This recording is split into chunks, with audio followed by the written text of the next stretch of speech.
সীমান্ত সুরক্ষায় zero tolerance, আর সেই জন্য বারবার স্বরাষ্ট্রমন্ত্রী অমিত শাহ আসছেন। আর শুধু আসছেন না, একের পর এক কাজের অগ্রগতি হচ্ছে বর্ডারে। সেই অগ্রগতি কিভাবে হচ্ছে তা খতিয়ে দেখতে আসছেন। চলে যাচ্ছেন একেবারে বর্ডারে, সীমান্তে যেখানে বিএসএফ কাজ করছে, সেখানে গিয়ে তাদের কাজ দেখছেন কিভাবে কাজ হচ্ছে। কারণ এবার বর্ডার হবে স্মার্ট বর্ডার। এবার বর্ডার হবে এমনই যা নিশ্চিদ্র, কারণ সীমান্ত সুরক্ষায় জিরো টলারেন্স। তো এই সীমান্ত সুরক্ষা নিয়ে আজ অমিত শাহর বৈঠক, যে বৈঠকে বিভিন্ন দপ্তরের আধিকারিকরা যেমন থাকবেন, মন্ত্রকের আধিকারিকরা যেমন থাকবেন, ঠিক তেমনই বৈঠকের ঠিক আগের ছবি যদি আপনাদের দেখাই, তাহলে সেই বৈঠকের আগে তিনি চলে গেলেন কোথায় না, তিনি গেলেন একেবারে বর্ডারে, যেখানে বিএসএফ ক্যাম্প। সেই বিএসএফ ক্যাম্পে সেখানে গিয়ে তিনি কি করলেন না, সেখানে গিয়ে তিনি আউটপোস্ট উদ্বোধন করলেন। 14টি বিওপি উদ্বোধন করলেন। 14টি বিওপি একসঙ্গে উদ্বোধন। একাধিক জায়গায় নতুন করে যে কাঁটাতার লাগানো হয়েছে, সেই কাঁটাতার ফেন্সিং এর উদ্বোধন। একাধিক প্রকল্পের শিলান্যাস সেই সীমান্ত জেলায় ফুলবাড়ির জুমাগজ। কেন? সোমরাজ আছে আমার সঙ্গে, সরাসরি কথা বলবো একবার সোমরাজের সঙ্গে। সোমরাজ, এই যে জুমাগজ, এই জুমাগজ আমি স্ট্র্যাটেজিক্যালি বোঝার চেষ্টা করবো এই জুমাগজ কতটা গুরুত্বপূর্ণ, যেখানে গিয়ে 14টা বিওপি উদ্বোধন করছেন স্বরাষ্ট্রমন্ত্রী অমিত শাহ। তার সেখানে উপস্থিতি যা অন্য মানে রাখছে, অন্তত যারা সীমান্তে রয়েছেন তাদের জন্য। কেন জুমাগজ, এই জায়গাটা কতটা গুরুত্বপূর্ণ?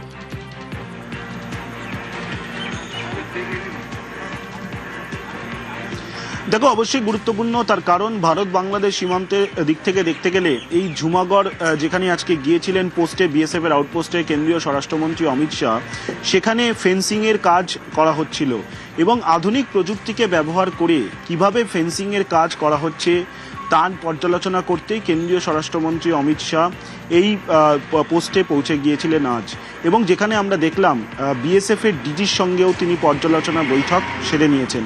আর আজকে এই পোস্টে যাওয়ার আরও একটি কারণ ছিল, সেখানে হচ্ছে এখান থেকেই কেন্দ্রীয় স্বরাষ্ট্রমন্ত্রী অমিত শাহ বিএসএফ এর জন্য 77 কোটি টাকারও বেশি টাকার প্রকল্পের আজ আনুষ্ঠানিকভাবে উদ্বোধন করেছেন, যেখানে আগামী দিনে সীমান্ত সুরক্ষার জন্য বিএসএফ এর প্রয়োজনীয় কিছু প্রকল্পের উদ্বোধনও করা হয়েছে এই পোস্ট থেকে। শুধু তাই নয়, একাধিক আউটপোস্টেরও উদ্বোধন করেছেন কেন্দ্রীয় স্বরাষ্ট্রমন্ত্রী অমিত শাহ। অবশ্যই সীমান্ত সুরক্ষার দিকে দেখতে গেলে এই আউটপোস্টগুলির ভূমিকাও যথেষ্টই গুরুত্বপূর্ণ হয়ে দাঁড়াবে। ফলত স্ট্র্যাটেজিক্যালি অবশ্যই ভারত বাংলাদেশ সীমান্তের দিক থেকে দেখতে গেলে এই আউটপোস্ট যথেষ্টই গুরুত্বপূর্ণ হয়েছে। দ্বিতীয়ত যেটা গুরুত্বপূর্ণ বিষয়, সেটা হচ্ছে ইতিমধ্যেই উত্তরকন্যায় কেন্দ্রীয় স্বরাষ্ট্রমন্ত্রী অমিত শাহ তিনি বৈঠক করছেন সীমান্ত সুরক্ষা নিয়ে, যে বৈঠক একদমই শেষ পর্যায়ে। যেটা তোমাকে বলছিলাম এর আগে, যে বিভিন্ন জেলার জেলাশাসক এবং পুলিশ সুপাররা পাওয়ার পয়েন্ট প্রেজেন্টেশন করে দেখাচ্ছেন যে এখনো পর্যন্ত সীমান্ত সুরক্ষার জন্য তারা কি কি পদক্ষেপ করেছে বিএসএফ এর সঙ্গে সমন্বয় রেখে। কারণ তুমি দেখেছিলে মুখ্যমন্ত্রী শুভেন্দু অধিকারী, বিএসএফ এর ডিজি একসঙ্গে তারা বৈঠক করেছিলেন নবান্ন সভাঘরে, যেখানে মুখ্যমন্ত্রী শুভেন্দু অধিকারী স্পষ্ট নির্দেশ দিয়েছিলেন বিএসএফ এর সঙ্গে সমন্বয় করতে হবে এবং 45 দিনের মধ্যে বিএসএফকে জমি দিতে হবে সীমান্ত সুরক্ষার জন্য। সেই মোতাবেক 1000 একরেরও বেশি জমি ইতিমধ্যেই বিএসএফকে দিয়ে দেওয়া হয়েছে। বাকি কিছু জমি দেওয়ার প্রক্রিয়া এখনও করছে ভূমি ও ভূমি রাজস্ব দপ্তর, যেখানে কিছু জমি ভূমি রাজস্ব দপ্তরকে কিনতে হবে, কিছু সরকারি জমিও রয়েছে। সেই জমি দেওয়ার কাজ ইতিমধ্যেই চলছে এবং সেক্ষেত্রে কেন্দ্রীয় স্বরাষ্ট্রমন্ত্রী অমিত শাহ আজ এই সীমান্ত সুরক্ষা নিয়ে ভারত বাংলাদেশ সীমান্ত বরাবর যত বর্ডার রয়েছে তার মধ্যে এখনো পর্যন্ত যে যে এলাকায় জমি দেওয়া বাকি রয়েছে তা নিয়েই মূলত পর্যালোচনা করে নিচ্ছেন কেন্দ্রীয় স্বরাষ্ট্রমন্ত্রী, যেখানে রাজ্য প্রশাসনের শীর্ষ আধিকারিকরা রয়েছেন। মুখ্যমন্ত্রী শুভেন্দু অধিকারী ৪৫ দিনের টার্গেট দিয়েছিলেন। মনে করা হচ্ছে আজকের বৈঠকে কেন্দ্রীয় স্বরাষ্ট্রমন্ত্রী অমিত শাহ একটি টাইমলাইন বেঁধে দিতে পারেন বিভিন্ন জেলাশাসক কাছে, অর্থাৎ সীমান্তবর্তী জেলাশাসকদের এবং রাজ্য প্রশাসনের শীর্ষ আধিকারিকদের কাছে। এটি একটি গুরুত্বপূর্ণ বিষয়। এবং দ্বিতীয়ত যে আলোচনা হচ্ছে সেটা হচ্ছে এসআইআর এর পর যাদের নাম বাদ পড়েছে, তুমি দেখেছিলে ইতিমধ্যেই অনুপ্রবেশকারীদের তুমি দেখেছো বিভিন্ন সীমান্তে তারা ভিড় জমিয়েছিল। এবং সেক্ষেত্রে শুভেন্দু অধিকারী মুখ্যমন্ত্রী তিনি যে 3D ফর্মুলা দিয়েছিলেন, সেই হিসাবে রাজ্য পুলিশ এখনো পর্যন্ত কত অনুপ্রবেশকারীকে চিহ্নিত করতে পারলো, রাজ্য পুলিশের তরফেও সেই সংক্রান্ত একটি পাওয়ার পয়েন্ট প্রেজেন্টেশন করা হবে। এবং এই যে পাওয়ার পয়েন্ট প্রেজেন্টেশন যে করা হচ্ছে, এই পাওয়ার পয়েন্ট প্রেজেন্টেশনের মাধ্যমে রাজ্য পুলিশ এখনো পর্যন্ত কতজনকে চিহ্নিত করতে পেরেছে অনুপ্রবেশকারী হিসাবে, এবং সেই কাজ এখন তারা কিভাবে পরিচালনা করছেন সেটাও কেন্দ্রীয় স্বরাষ্ট্রমন্ত্রীর সামনে রাজ্য পুলিশের তরফে তুলে ধরা হবে পাওয়ার পয়েন্ট প্রেজেন্টেশনের মাধ্যমে। মনে করা হচ্ছে এই বৈঠকে সীমান্ত সুরক্ষা নিয়ে কিছু গুরুত্বপূর্ণ নির্দেশও কেন্দ্রীয় স্বরাষ্ট্রমন্ত্রী দিতে চলেছেন, যেখানে কেন্দ্রীয় নিরাপত্তার একাধিক এজেন্সির আধিকারিকরাও এই বৈঠকে উপস্থিত রয়েছেন। এই বৈঠক শেষ হওয়ার পর আরও 2টি বৈঠক কেন্দ্রীয় স্বরাষ্ট্রমন্ত্রী করবেন। উত্তরবঙ্গ থেকে আমার সঙ্গে সোমরাজ যেমন ছিলেন, তেমন নিউজরুম থেকে আমার সঙ্গে কমলিকা আছেন। কমলিকা, আমরা প্রথমে জুমাগজ এই জায়গায় স্বরাষ্ট্রমন্ত্রী অমিত শাহ এই জুমাগজ জায়গাটা কতটা সেন্সিটিভ সেটা বোঝানোর জন্য বোধহয় এটুকু বলাই যথেষ্ট যে চিকেন স্নেক থেকে সরাসরি দূরত্ব মাত্র 2.5 কিলোমিটার এই পোস্টের, তাই তো? অবশ্যই মাত্র 2.5 কিলোমিটার দূরত্ব এই চিকেন স্নেক, অর্থাৎ এইরকমভাবে আমরা যেটা বোঝাই আর কি। এবং এইটা বলা যেতে পারে যে স্ট্র্যাটেজিক্যালি এটা অত্যন্ত সেন্সিটিভ এবং অত্যন্ত গুরুত্বপূর্ণ জায়গা। এবং যদি আমরা সর্বভারতীয় স্তরে দেখি, জাতীয় স্তরে এখানের যে সিকিউরিটি, এখানের যে স্ট্র্যাটেজিক লোকেশন, এটার উপরে কিন্তু জোর দেওয়ার অত্যন্ত প্রয়োজনীয়তা ছিল এবং সেইভাবেই কিন্তু জোর দেওয়া হচ্ছে। আমরা দেখতে পাচ্ছি যে বাংলাদেশ ফ্যাক্টর রয়েছে, ওদিকে চায়না ফ্যাক্টর রয়েছে, এবং এই যে জায়গাটা এটা অত্যন্ত এরকম একটা জায়গা আন্তর্জাতিক দিক থেকে দেখলে, জাতীয় সুরক্ষার দিক থেকে দেখতে এটা অত্যন্ত গুরুত্বপূর্ণ। এবং তার জন্যই যদি আমরা দেখি যে বাংলাদেশের নির্বাচনে পরে আমরা যে ফলাফল দেখলাম, তাতে দেখলাম যে এই যে গোটা যে বর্ডার এরিয়াটা, এই গোটা বর্ডার এরিয়াটা কারা জিতলো জামাত।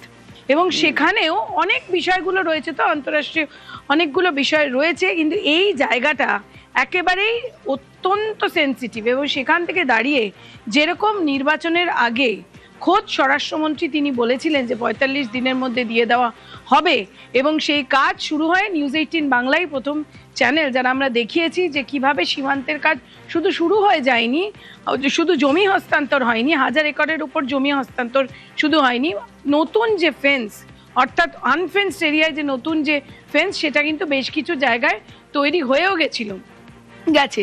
এবং সেখান থেকে দাঁড়িয়ে আজকে স্বরাষ্ট্রমন্ত্রী নিজে স্টক টেকিং করলেন, এবং আমরা দেখেছি যে তিনি নিজে কিভাবে পুরো বিষয়টা তত্ত্বাবধান করলেন। গত 7-10 দিন ধরে এখানে খোদ বিএসএফ এর ডিজি রয়েছে, এবং এই গোটা বিষয়টা কিন্তু রাজ্য এবং কেন্দ্র অর্থাৎ ডাবল ইঞ্জিন এফেক্ট বোঝা যাচ্ছে, কারণ এই রাজ্য কেন্দ্র একসাথে চলছে এই বিষয়টা নিয়ে, কারণ এই গোটা জায়গাটা অত্যন্ত সেন্সিটিভ, আর সেখান থেকে দাঁড়িয়েই এটা অত্যন্ত গুরুত্বপূর্ণ। কমলিকা আমাদের যেমন বলছিল যে কতটা গুরুত্বপূর্ণ এই জায়গাটা, মাত্র 2.5 কিলোমিটার সরাসরি জুমাগজ থেকে চিকেন স্নেক। এই যে চিকেন স্নেক বা শিলিগুড়ি করিডোর যাকে বলছি আমরা, কিভাবে গুরুত্বপূর্ণ, কেন গুরুত্বপূর্ণ? স্ট্র্যাটেজিক ডিফেন্স এক্সপার্ট শান্তনু সোম কি বলছেন?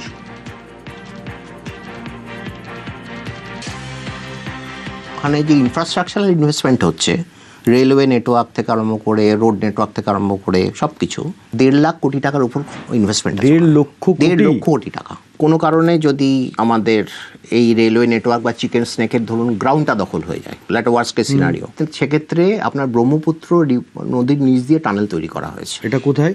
এটা হচ্ছে ঘোরপুর থেকে নুমালিগড়, এটা আসাম থেকে আসামের এই জায়গা, একটা 34 কিলোমিটারের টানেল। এবং এই টানেলটার একটা বিশেষত্ব বলি, এটাও আপনার নদীর যে সারফেস আছে সেখান থেকে 32 মিটার নিচে। এবং এই টানেলটার আরেকটা বিশেষত্ব আছে, এই টানেলটা শুধুমাত্র রেল না, এটা রেল এবং রোড দুটো নেটওয়ার্কই রাখছে। মানে এই নদীর তলায় দুটো জিনিস চলবে, ট্রেনও চলবে আবার রাস্তাও থাকবে। রাস্তাও আছে। এটা হচ্ছে আমাদের এশিয়ার প্রথম এবং সারা বিশ্বের দ্বিতীয় এরকম নেটওয়ার্ক, মানে আপনার আন্ডার দ্য রিভার নেটওয়ার্ক, যেখানে রেল এবং রোড একসঙ্গে রয়েছে। মানে ইঞ্জিনিয়ারিং জেম বলা যায়। ইঞ্জিনিয়ারিং জেম। এখানেও প্রচুর টাকা খরচা হচ্ছে, এখানেও প্রায় আপনার 19,000 কোটি টাকার মতন খরচা।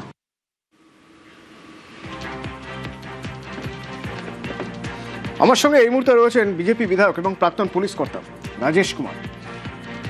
আমরা কথা বলছিলাম যে কতটা গুরুত্ব না দিলে একটা জায়গায় সেখানে স্বরাষ্ট্রমন্ত্রী অমিত শাহ নিজে পৌঁছে যাচ্ছেন, জুমাগঞ্জ। তারপর আমরা দেখলাম যে জুমাগঞ্জ কোথায় না, চিকেন স্নেক থেকে মাত্র 2.5 কিলোমিটার দূরত্ব। আমরা এই নিরাপত্তার জন্য কতটা এগোতে পারলাম বা সীমান্ত সুরক্ষার জন্য কতটা এগোতে পারলাম গত এই নতুন সরকার আসার পর এই কদিনের মধ্যে, কি মনে হয় আপনার? এই আমাদের তো গভর্নমেন্ট তার জন্য যে কাজটা করেছে, আপনি দেখুন 1,000 একরের বেশি জমি বিএসএফ কে হস্তান্তরিত করে দেওয়া হলো। আসার মাত্র 60 দিনের মধ্যে মোটামুটি এই কাজটা হয়ে গেছে। যে জিনিসটা গত 15 বছর ধরে লম্বিত ছিল, যেটা রাষ্ট্রীয় সুরক্ষার উপরে পুরোপুরি কম্প্রোমাইজ করছিল প্রিভিয়াস গভর্নমেন্ট, সেটাকে কিন্তু আমাদের মুখ্যমন্ত্রী শুভেন্দু অধিকারী জি আসার পরই সব বিএসএফ ও সব অফিসারদেরকে নিয়ে কথা বলে ল্যান্ড ট্রান্সফারও করে দিয়েছে। আর এখন আপনি দেখবেন কি সীমান্ততে যে ফেন্সিং করার কথা, ও ফেন্সিংটা কমপ্লিট হবে। যে ইলিগাল অনুপ্রবেশ যে আমাদের এখানে হয়, অবৈধ ভাবে এখানে আসা যাওয়ার যে হতো, ওর উপরে অনেকটা কন্ট্রোল হবে। ক্রাইম ক্রিমিনাল অ্যাক্টিভিটিজ উপরে অনেকটা কন্ট্রোল আসবে। দেশের মধ্যে বিভিন্ন জায়গায় নাশকতার যে ছোকটা করা হতো, যে কোনো জায়গা থেকে লোক অবাধ ভাবে চলে যাচ্ছে, ওটার উপরে কন্ট্রোল আসবে। আর আমাদের মানে পুলিশের সকলের কাজের মধ্যেও অনেকটা সুবিধা হবে। বিএসএফ ও নিজের কাজটা খুব ভালোভাবে করতে পারবে। তো এই জিনিসটা খুব ভালো কাজ গভর্নমেন্ট করেছে। না, এখানে আমি একটা বিষয় একটু বোঝার চেষ্টা করবো জানিসবাবু, যে ধরে নিন যদি এবারে বিজেপি সরকার না আসতো, ধরে নিলাম তৃণমূল সরকারই ছিল, বিএসএফকে জমি দেওয়ার কোনো প্রশ্নই নেই সেক্ষেত্রে, এবং সেক্ষেত্রে এই জায়গাটা কতটা অরক্ষিত থাকতো, মানে আমাদের জন্য কতটা বিপদের জায়গা তৈরি হয়ে গিয়েছিল। নেই দেখুন, এটা তো যেভাবে বিপদের জায়গায় এরা তৈরি করে দিচ্ছিল, মানে বিনা কোনো রেস্ট্রিকশনে লোকজন আসা যাওয়া হচ্ছে। অনেক ধরনের যে জামাত আর এই সকলের যারা টেররিস্ট অ্যাক্টিভিটি যারা করে দেশের মধ্যে নাশকতার যে ছোক যারা তৈরি করে, তারা ঢুকতে পারছে, ওদের উপরে কোনো কন্ট্রোল নেই। যে কোনো লোক আসলে পুরো বর্ডার এরিয়াতে ওদেরকে Aadhaar card, voter ID card, PAN card দিয়ে শুধু পশ্চিমবঙ্গেই নয় গোটা দেশের মধ্যে ছাড়িয়ে দেওয়ার যে ষড়যন্ত্রটা যেটা চলছিল, ওটা আরো বেশি জোর পেত।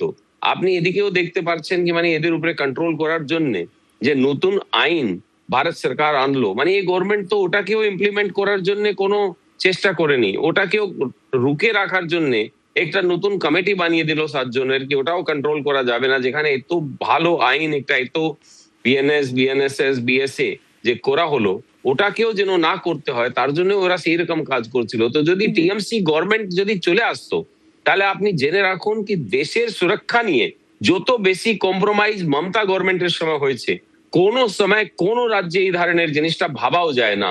পশ্চিমবঙ্গেই নয়, দেশের পুরো সুরক্ষাকে উনি কম্প্রোমাইজ করেছেন। তিনি সব সময় চেষ্টা করেছেন যেন এখানে নাশকতার এসব হয়, তাকে উনি সাহায্য করেছেন। এবং এটা দেখার প্রয়োজন আছে কি ওনার নিজের ইন্টেনশন কি ছিল, সেই হিসাবে ওনার উপরে অ্যাকশন করার দরকার আছে। ধন্যবাদ। আমার সঙ্গে রাজেশ কুমার ছিলেন। রাজেশ কুমার প্রাক্তন পুলিশ কর্তা, বিজেপি বিধায়ক। সীমান্ত সুরক্ষা প্রয়োজন এবং সীমান্ত সুরক্ষায় আমরা অনেকটা কিছুটা হলেও দেরি করে ফেলেছিলাম, কিন্তু এখন দ্রুত গতিতে আরও সুরক্ষিত করা হচ্ছে সীমান্ত, আরও নিরাপত্তায় জোর দেওয়া হচ্ছে। এবং তার সবচেয়ে বড় প্রমাণ যে জুমাগঞ্জের মতো একটা বিওপি সেখানে চলে গেছেন স্বরাষ্ট্রমন্ত্রী অমিত শাহ, সেখানে গিয়ে তিনি বিভিন্ন অনুষ্ঠান করছেন, তিনি সেখানে বৃক্ষরোপণ করছেন, সেখানে একটা মিনি স্টেডিয়ামের উদ্বোধন করছেন। আসলে শুধুমাত্র বিএসএফ বা সীমান্তের সুরক্ষায় যারা রয়েছেন তারা নন, সীমান্তবর্তী যে গ্রামগুলো, সেই গ্রামগুলোর সঙ্গে একটা সুসম্পর্ক তৈরি করা। তার কারণ এই বিওপি থেকে যদি 2.5 কিলোমিটার সোজাসুজি যাওয়া যায়, তাহলে অত্যন্ত স্পর্শকাতর জায়গা কি না, সেই স্পর্শকাতর জায়গা হলো চিকেন স্নেক বা শিলিগুড়ি করিডোর, যা নিয়ে বাংলাদেশ ভয়ে দেখানোর চেষ্টা করেছিল এক সময়। বাংলাদেশের তদারকি সরকার তারা ভয় দেখানোর চেষ্টা করেছিল এক সময়, এবং যে চিকেন স্নেক নিরাপত্তার জন্য, সর্বোচ্চ নিরাপত্তা দেওয়ার জন্য ভারত সরকার সবসময় প্রস্তুত হয়ে রয়েছে, সেখান থেকে মাত্র 2.5 কিলোমিটার দূরে এই জুমাগঞ্জ, যেখানে এবার আরো শক্তপোক্ত ঘাঁটি নিরাপত্তা।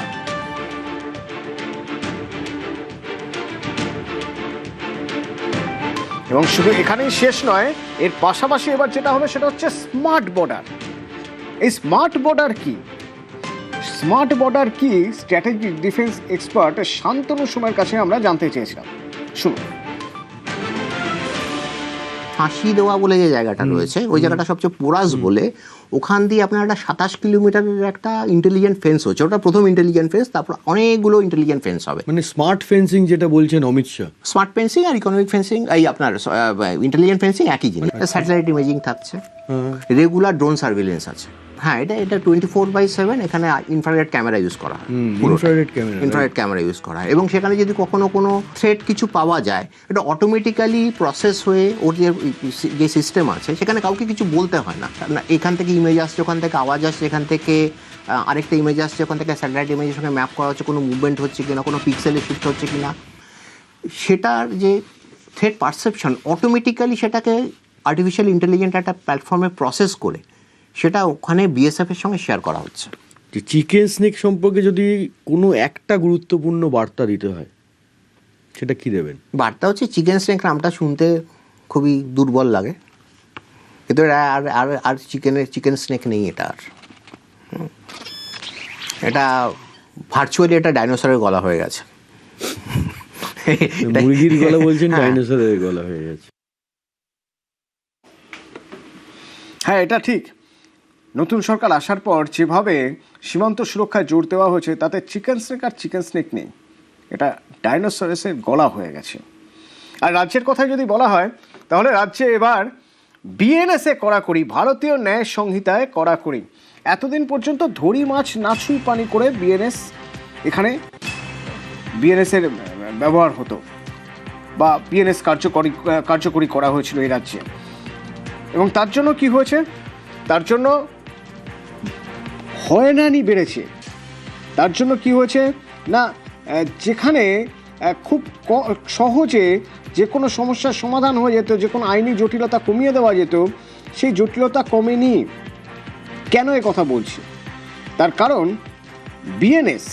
এই বিএনএসে এমন কিছু উপায় রয়েছে যা সময়ের সঙ্গে তাল মিলিয়ে, যা আইপিসির মতো নয়। যেমন এক্ষেত্রে যদি কাউকে সমন পাঠানো হয়, তাহলে সেই সমন কিভাবে পাঠানো যাবে? ডিজিটালি পাঠানো যেতে পারে, আবার তার জবাবও ডিজিটালি দেওয়া যাবে। অর্থাৎ ইমেল বা হোয়াটসঅ্যাপে সমন পাঠানো যাবে, এবং তার জবাব দেওয়ার জন্য সশরীরে গিয়ে হাজির হওয়ার দরকার নেই। ইমেল বা হোয়াটসঅ্যাপে, অর্থাৎ ডিজিটালি সেই সমনের জবাব দেওয়া যাবে।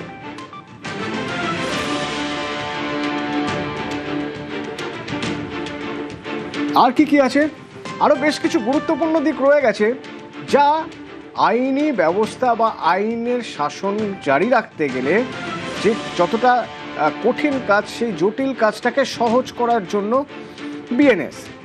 কিন্তু এই বিএনএস তো এর আগে রাজ্যে সেভাবে চালু হয়নি। মানে যেহেতু একটা আইন না চালু করলেই নয়, ঠিক সেই মতোই। কিন্তু বিএনএসের যে সুবিধা, সেই সুবিধা এখানে কেউ পাননি তার আগে। কোন সুবিধার কথা বলছি এখানে সবচেয়ে গুরুত্বপূর্ণ জায়গা, যে ডিজিটাল তথ্য প্রমাণে যখন তদন্তে জোর দেওয়া হয়েছিল, তখন সেই তদন্তে ডিজিটাল তথ্য প্রমাণের জোর বিএনএসের যে সুবিধা, সেই সুবিধা নেওয়া হয়নি। দ্রুত প্রযুক্তি নির্ভর তদন্ত প্রক্রিয়া, বিএনএসের এটা সুবিধা, কিন্তু সেই প্রক্রিয়ার বা সেই সুবিধা যারা অভিযুক্ত তারা পাননি। আর তার ফল কি হয়েছে? তার ফল একের পর এক দেখায়। যারা ভুক্তভোগী,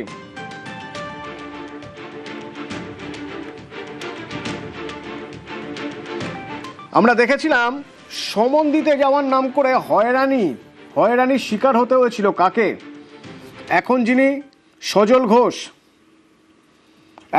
সজল ঘোষ বিধায়ক, তখন তিনি বিধায়ক নন,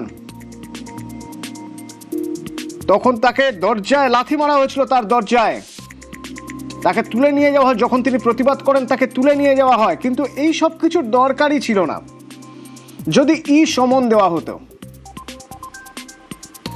কারণ সমন দেওয়ার প্রভিশন রয়েছে বিএনএসএ, ভারতীয় ন্যায় সংহিতায় সেরকম ব্যাপার রয়েছে যেখানে সমন দেওয়া যায় এবং তার উত্তরও আবার সমনের মানে উত্তরে ডিজিটালি দেওয়া যায় বা মেলের মাধ্যমেই দেওয়া যায়। তাহলে এগুলোর দরকার ছিল না। অথচ সেদিন হয়রানি হয়েছিল সজল ঘোষকে, হয়রানি হতে হয়েছিল। সজল ঘোষ একা নন, যদি আমি এক এক করে আবার দেখতে যাই, তার পাশাপাশি ধরুন কৌস্তব বাগচি, সমনের নামে হয়রানির শিকার এই কৌস্তব বাগচিও। গভীর রাতে তার বাড়িতে চলে যায় পুলিশ, যথারীতি তার প্রতিবাদ। এই কৌস্তব বাগচিও এখন বিজেপি বিধায়ক।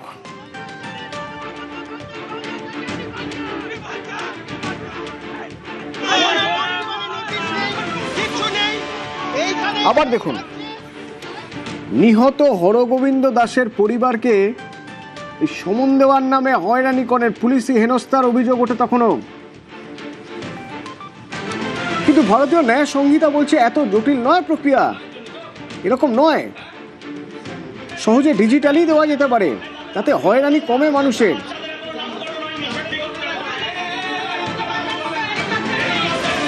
শফিকুল ইসলাম গভীর রাতে তার বাড়িতে চলে যায় পুলিশ, সমনের নামে হয়রানি। এবং শফিকুল ইসলাম যখন আমাদের সঙ্গে কথা বলছেন স্টুডিওয়ে বসে, তখন তিনি বলছেন যে তার বাড়ির লোক তারা সবাই অভ্যস্ত ছিলেন এই পুলিশের সমন দেওয়া নিয়ে। যখন বাড়িতে কেউ বেল টিপত, দরজায় কড়া নাড়ত, বলতো থানা থেকে আসছি, ভিতর থেকে তারা তখন বলতেন কোন থানা, কারণ তারা জানতেন একাধিক থানায় একাধিকবার সমন দিতে এসেছে, কখনো গভীর রাতে, কখনো ভোরবেলায়, কখনো ভর দুপুরে সমন দিতে এসেছে পুলিশ। কিন্তু এই সমন নামে হয়রানির তো দরকার ছিল না যদি ভারতীয় ন্যায় সংহিতা পুরোপুরিভাবে কার্যকর হতো। কিন্তু না, তা কার্যকর হয়নি। আর হয়নি বলেই একের পর এক মানুষ এইভাবে হয়রানির শিকার হয়েছেন। কিন্তু কেন হয়নি? রাজনৈতিক সদিচ্ছার অভাব। আবার দেখুন সন্ময় বন্দ্যোপাধ্যায়, তাকেও হেনস্থা হতে হয়েছে, সমনের নামে হয়রানি, তাকেও পোহাতে হয়েছে।